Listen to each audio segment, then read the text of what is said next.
conversation go with my friend. We're in this together through. Hi, everyone, and welcome to another episode of Keep the Conversation Going.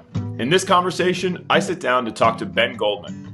Ben is a news anchor for FOX61 here in Hartford, Connecticut, and is also a UConn Husky and a former student of mine.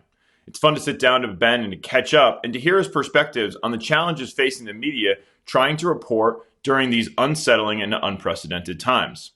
Ben also shares his perspective on the power and value of communication and its ability to influence those around us. So, let's get this conversation started.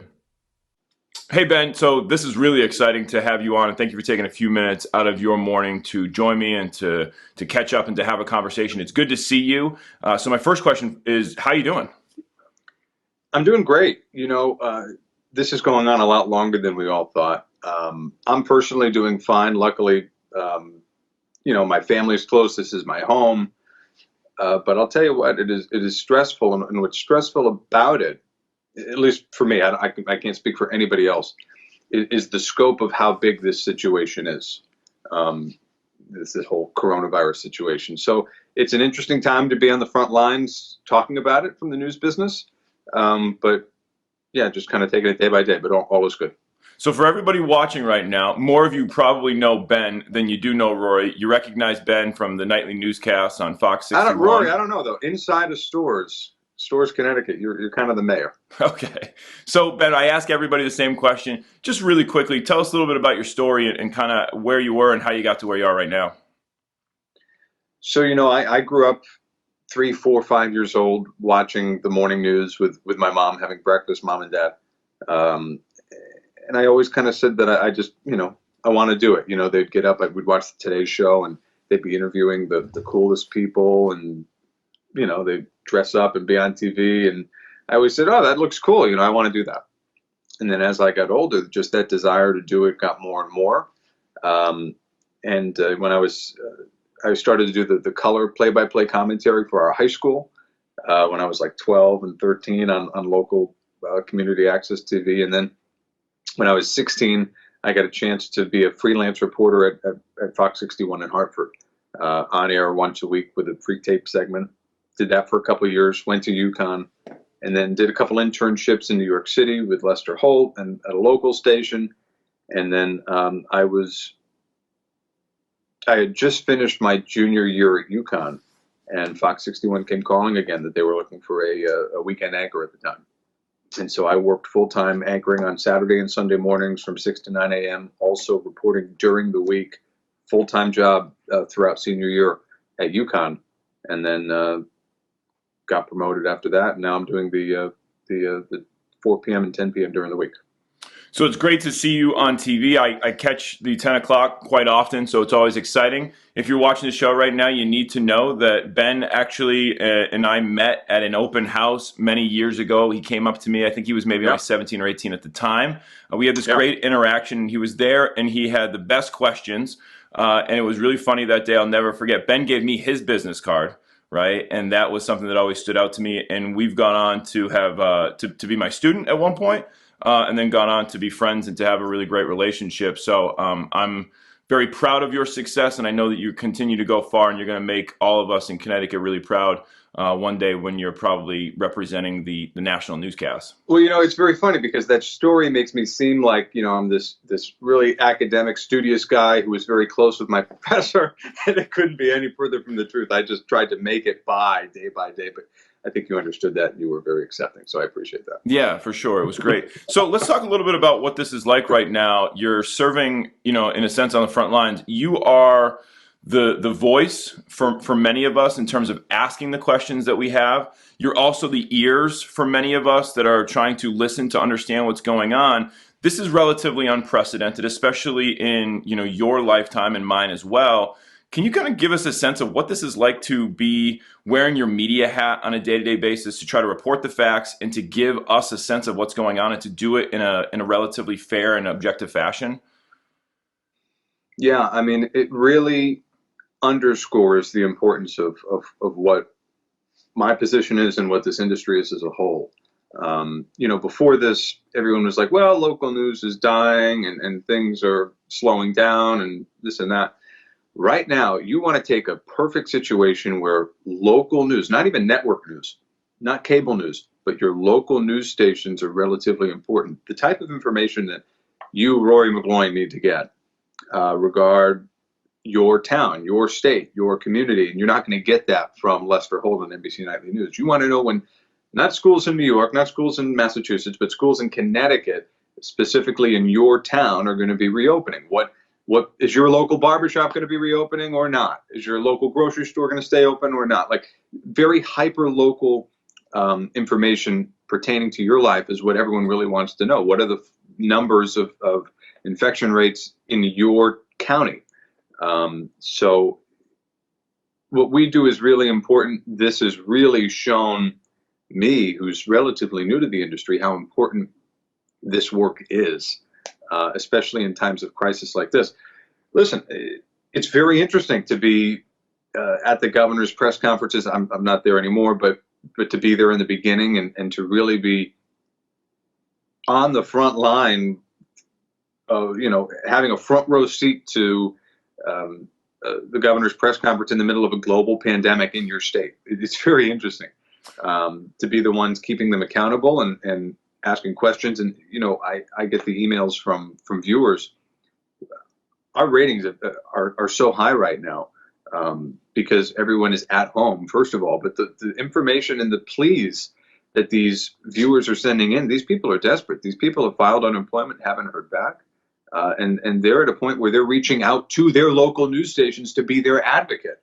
And so it just, the importance of our work has never been greater, in my opinion. So let's talk about this. The question I have for you is, what is the lingering or maybe the most unanswered question that you still have, so that you have been continuing to press on and you feel like, whether coming from Ben or coming from your constituents, what's the question that sits out there that you're still really seeking the answer for? In this specific COVID-19 situation? I have a lot of questions, but I think the one question that I have, and it's not answerable, but what is the new normal going to look like? Are restaurants going to be packed in the future? Is this thing going to come back in the fall? I think it's the unknown, right, of a lot of these factors that is causing fear. And, at the beginning of this, we had this slogan, we want to focus on the facts, not fear. And then we had a conversation and we're like, listen, you can't say that you have 500 new cases and say, well, facts, not fear. The facts are fearful. You're going into Stop and Shop, and if you don't have a surgical mask on, you're looked at weirdly and frowned upon. So it's a different time. And I think it's really hard for me to wrap my head around the scope of this economically, also as a public health crisis. So what we're doing is we're kind of boiling it down to, listen, we don't want to hype this up. We have people in Connecticut who are home quarantined all day. We want to give them the information that they need to make sure that they're safe, that their family is safe, that their savings account is safe, and that the ones that they love are safe. And that's it. If we can do that on a daily basis and maybe throw in one nice story of the community doing something good, then we've done our job. But it's conveying information, and it's taking your emotion out of it, right? Because when you have people coming on the air saying that, everything should reopen, you have these rallies in Hartford to liberate Connecticut and to reopen the state, you have to report that. And whether I agree with it or not, the viewers should never be concerned whether I agree with it or not. I'm just telling you what happened in Hartford, and then we're going to move on to the weather. Right. So moving on to the weather, it has finally been nice out, right? Yeah. And we'll get to that in a second. I think the last thing that stands out to me in regards to the Facts Not Fear campaign, I thought it was really interesting. And as you say, it's quite compelling to think about the fact that this is scary. And really, when you think about wearing masks into, the grocery store and the way that makes you feel, it's uncomfortable. You mentioned something that stands out to me. What is the new normal going to look like? And there, of course, have been protests for reopening. There are folks around the country calling for, some decisions to be made. Where do you think the state falls right now on this? I mean, you've been interacting with, a broad range of folks over the last several weeks. Where do you think we're at on this? Where do you think we will be, let's say, come June 1st? Well, listen, I mean, we have May 20th as the date, and I think that the phased reopening is pretty smart. The thing about Connecticut is that where we're positioned between New York and Massachusetts means that our reopening strategy might be very different than Rhode Island's reopening strategy.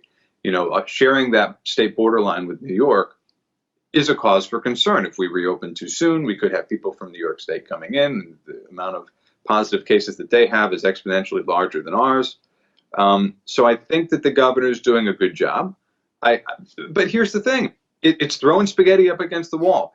If we reopen barbershops, are we going to see new numbers? We don't know.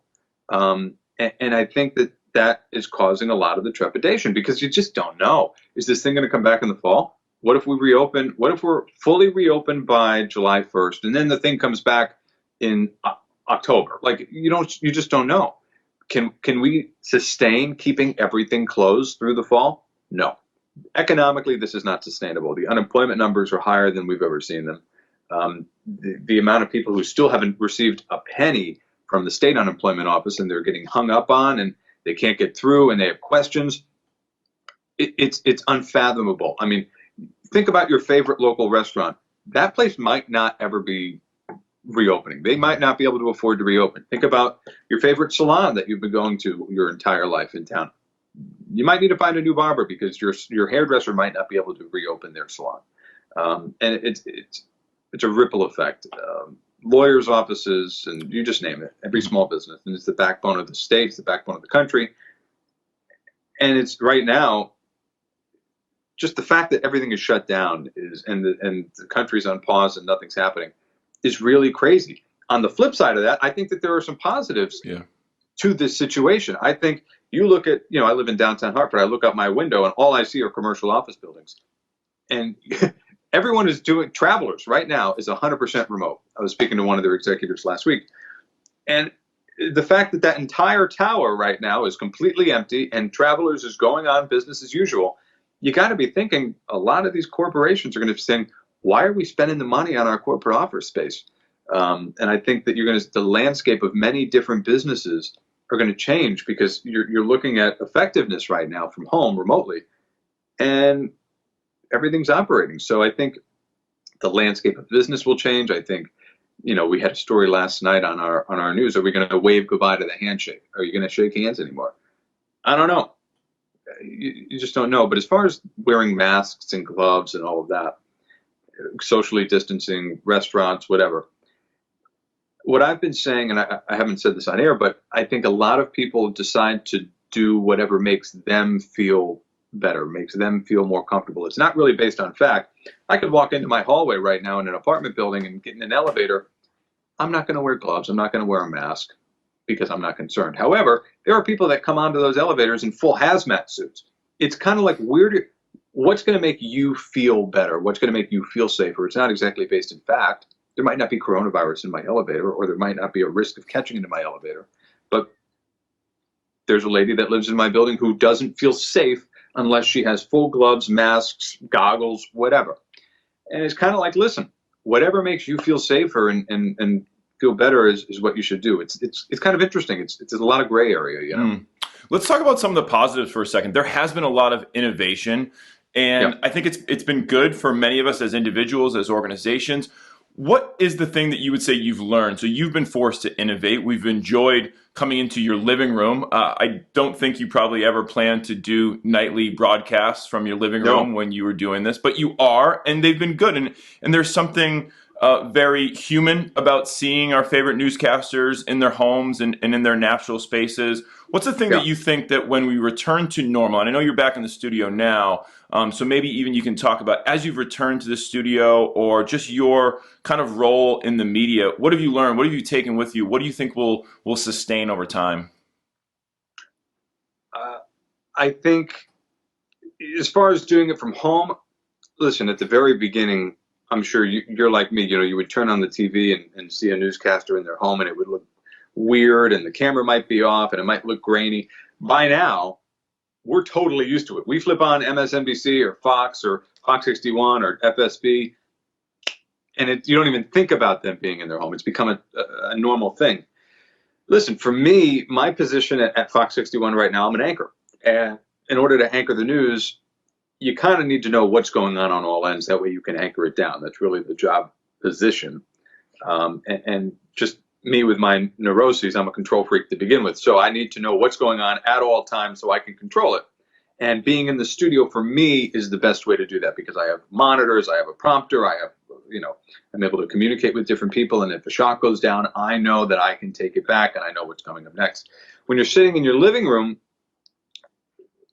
maybe it's just me, but I really feel out of control because I can't see the monitor. You're really limited to what you have to work with. It's basically just being like we are right now on a FaceTime or a Skype, and then you have an iPad with your scripts. I mean, you don't really know what's going on. You're kind of flying blind. And as an anchor, to be in that position of steadiness and control, being in that environment where I feel in control is really important. So I'm very happy to be back in the studio. I'm the only anchor right now back in the studio, which I kind of like for exposure purposes. It's kind of nice. But also, unlike a lot of our other anchors, I live in a studio apartment. It's very nice, but it's one room. And so the way that our home studio was set up was a little bit intrusive. So I was very happy to be able to tear that down and get back to the studio and kiss my teleprompter and say, hello, great to see you again. So it's really interesting. The machine, I think it is great to see the the positives, to look at the innovations. As you mentioned, the weather's nice outside, and we know you're an avid golfer. Have you had a chance to play? Are you longing for the course, and are you looking forward to getting back out there? The only reason that I'm somewhat sane right now is because the course that I belong to has remained open. And luckily I've been playing every single day because there's nothing else to do. And so, we have the PVC piping in the hole. That way the ball falls in, but you don't have to take the pin out. And it's great. And, I hit the ball all over the place. So socially distancing myself is not an issue on the golf course. That's fantastic. We had a great story last summer. I got to see you at the Hootie and the Blowfish concert. You had a chance to go out and play a pretty cool round of golf. You sent me a video there. You want to tell everybody watching how your day ended that day you were playing golf with Darius Rucker? So I have a couple buddies who are friends with Darius and members of the band. And listen, I know like 2 Hootie and the Blowfish songs. I could care less. I mean, I just wanted to go play golf. And so I didn't even think I was going to play with him. And 8 of us were on the range. And, it was fun. And we're sitting on the range. And Darius says, all right, you, let's go. And I was in the foursome. It was me and Darius versus Golick and Wingo. And Trey's my buddy. And so we were playing. And it was pretty cool because, I could care less. We were just talking like normal guys, talking about Charleston and different things. And Darius is a pretty good player. And we get to the 16th hole, and I was playing Darius one-on-one, and he lost our match against me. And I said, do you want to press? Like, do you want to double or nothing in the last couple holes? He goes, I'm in, 100%. And he gets a little aggressive, and that first hole of the last 3 holes we play, and he misses the putt about this long to now go 1 down in our press. And he's so pissed off, and he's walking off the green. And I put my arm around him. I go, Mr. Rucker, I said, would now be a good time to get a picture together? And he loved it. And it was fun. We ended up playing and going to the concert that night. It turned out to be a very, very, very fun night. And I got to see you, which was great too. Yeah, that was great. So Ben, we'll wrap it up on this. You're a great storyteller. You're a great communicator. I'm proud to be your friend. I'm proud that you represent us in so many different ways out there. So my last question, as I ask everybody that comes on the show, what does communication mean to you? So Roy, I mean, it's gotten to mean more as I get older, and it's such a great question for someone like me because it's really the essence of the way I live my life professionally and personally. If I wasn't doing what I was doing right now for a living, I would probably be like a family therapist because I get a high off of making sure of when I can explain something to someone and I know deep down that they now understand it and they can see it clearer, and in a way, like I have a knot yarn and I can untangle that knot for them, there's this level of satisfaction that's like unbelievable. And the way to be able to communicate effectively and to create an emotion in someone through a message is so big for me. Like, it's the biggest thing ever. So whether it comes to the way I deal with relationships or friends or work, to be able to go on the air and explain to people, listen, these are the newest numbers, but you shouldn't be alarmed because 80% of the people are asymptomatic, and these are the new hospitalizations, and this is good because the numbers are declining. And to be able to do that in a way that, listen, I might be on the news, but I do it in a way that I'm talking to Rory out at a bar, explaining to him why this is important or why it's not or why it matters for your family, is really important. So communication takes different styles in my life, but the essence of the importance of it is, can I explain the way that I'm feeling internally and explain it in a way that makes you understand and know to 100% accuracy how I'm feeling inside, in an effective way, and to make sure that we're both on the same page. There's this level of satisfaction that I get whenever I'm able to do it effectively. And on the flip side of that, whenever I can't explain something the way that I need to explain something, or if I know that you're unsure about what I'm saying or how I'm feeling, there's this level of chaos because it's an obsession. I need to be able to communicate and explain things effectively, and to make sure that I can go to sleep at night knowing that you are on the same page. So the roundabout answer is to be able to do it in a way that's succinct, effective, and leaves no doubt in my mind that we're on the same page. It's like the superpower that I'm just trying to rein in, because so many people, can't do it effectively, or they let their emotions get in the way and their voices raise, or different things happen. But to be able to convey a message the right way is, I think, one of the most important things in business and in personal life. I couldn't agree more. It's an incredibly powerful thing. You're very good at it, so keep doing a good job. I hope a couple things. I hope I get to shake your hand again, and I hope I get to do it after I take a few bucks from you on the golf course. Ben, thanks so much for your time, for coming on. Good luck, and hopefully we'll see you soon. Thanks, guys. With my friend, we're in